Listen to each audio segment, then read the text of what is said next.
মা ছাড়া ১৩ থেকে ১৪ বছর হয়ে যাচ্ছে। এভাবে একা একা ইফতারি করতে হয়। আগে সবার সঙ্গে একসঙ্গে মিলে বসে আমরা ইফতারি করতাম, আর এইভাবে মুড়ি মাখানো খেতাম। আলহামদুলিল্লাহ ১১টা রোজা হয়ে গেল, কিন্তু আমি এখনো মুড়ি মাখানো খাই নাই। আমার আম্মু জানে আমি মুড়ি মাখানো খেতে অনেক পছন্দ করি, তাই আমার পছন্দ মতো আম্মু অনেক কিছু কুরিয়ার করে পাঠিয়েছে এবং সব কিছু দিয়ে আমি আজকে প্রথম মুড়ি মাখানো খাচ্ছি। আর আম্মু আমাকে বারবার করে ফোনে বলে দিয়েছে আম্মুর পাঠানো সব কিছু দিয়ে মুড়ি মাখিয়ে আমি যেন খাই অ্যান্ড আম্মুকে যেন অবশ্যই ভিডিও কলে দেখাই।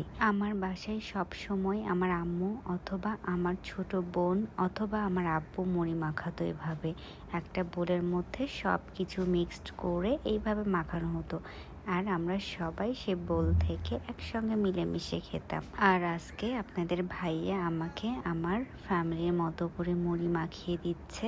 আলহামদুলিল্লাহ। তবে আমার আম্মুর হাতের মুড়ি মাখানো জানো তো অনেক বেশি মজা লাগে। এত টেস্ট করে আমার আম্মু যে মুড়ি মাখায়, মন চাই আমার আম্মুর হাতটাই চেটে পুটে খেয়ে ফেলি। আজকের মুড়ি মাখানোটা অনেক মজা ছিল। থ্যাংক